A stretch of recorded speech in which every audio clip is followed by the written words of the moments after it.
Good morning, ladies and gentlemen. We're going to start off this beautiful day here at the shop. Going to get some work done on the truck. I got a couple things to show you really quick. The 01 GMC's out here looking fine. Gave her a nice little spit shine last night. She looks real good. But what I got in the bed is what I want to show you. So, coincidentally enough, I like Ford so much I'm going to put Ford wheels on a Chevy. No, that's not true.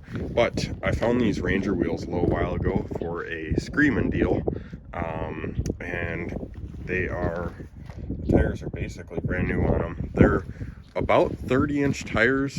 I'm going to grab this and step inside because I don't know if the wind is bad.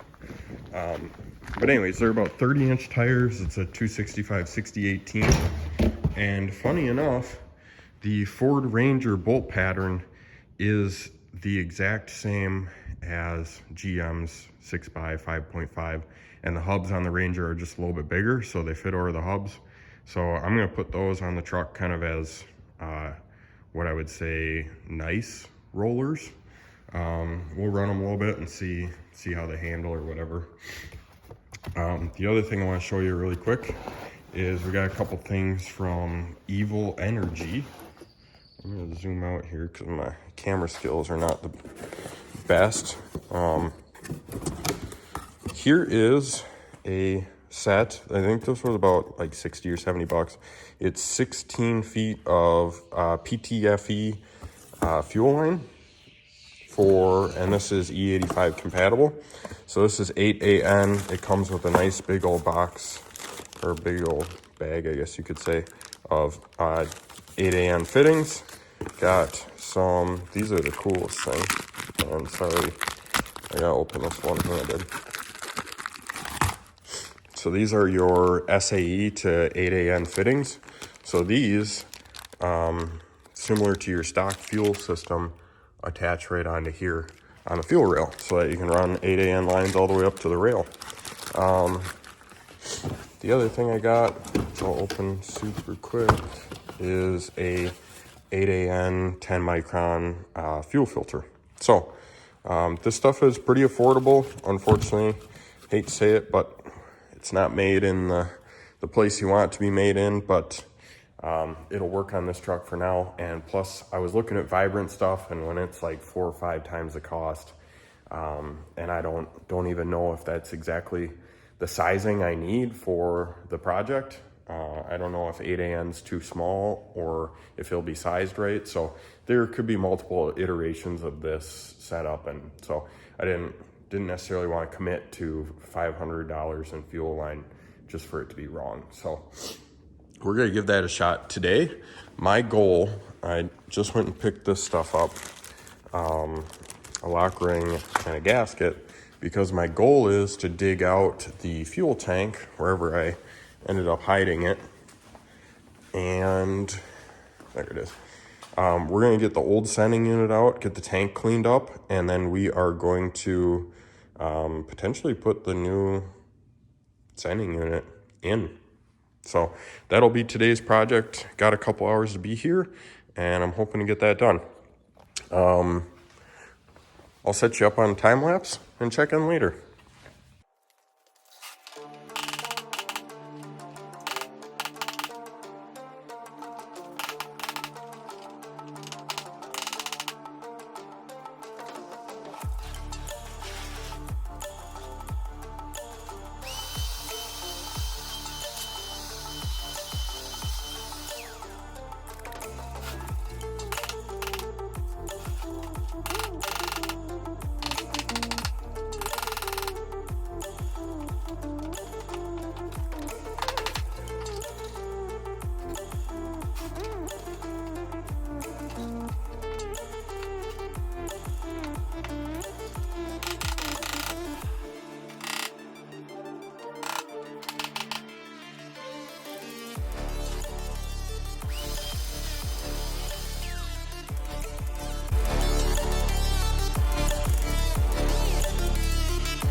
Alrighty guys, we're working on this fuel pump.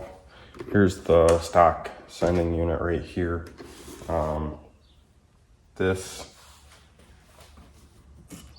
is your fuel tank level switch. So as more gas gets put in, that moves like that. It's got little connectors right there to tell you how much fuel is in the tank.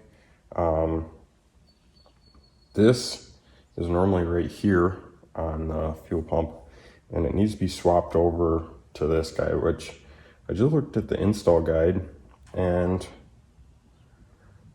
they make it seem a lot easier than it is. They're just like, oh, swap it over. Well, it's not exactly just a click it in and swap over. So having a little trouble with that, but I'm gonna fiddle with it here quite a bit and see if I can't get it to go where it needs to go.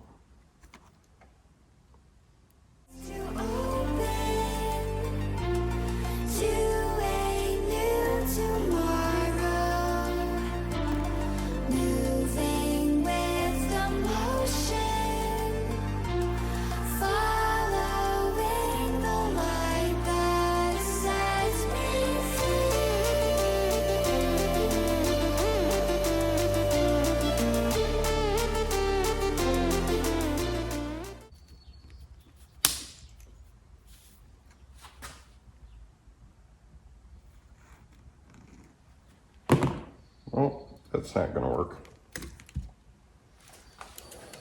Just broke that guy.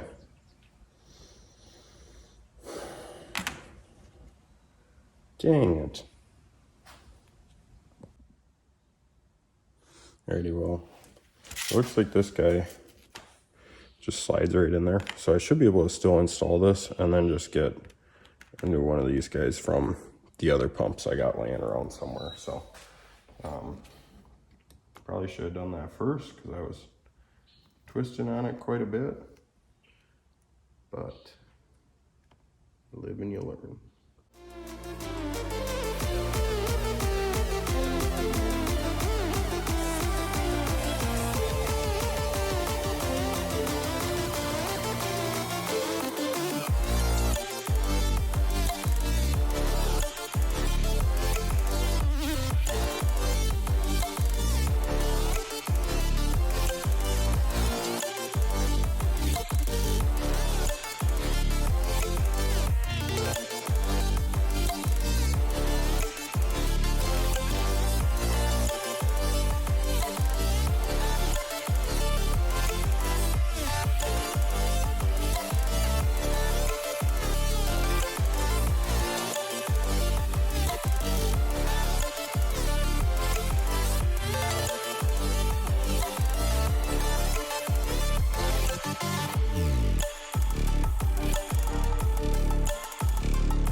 Little tab right there that's keeping it from sitting flat, and it's not lining up perfectly.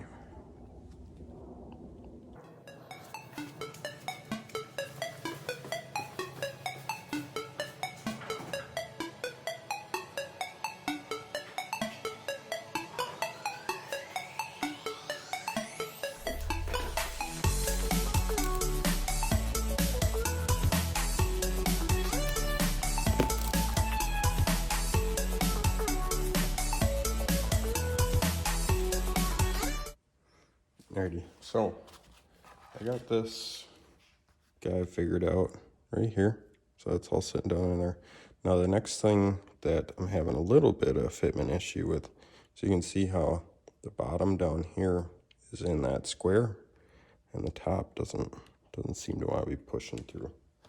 So I'm gonna massage that a little bit, see if we can't get it to go in there. I don't know if it needs a little heat. I'm gonna pause for a second. It doesn't seem like it wants to go in there.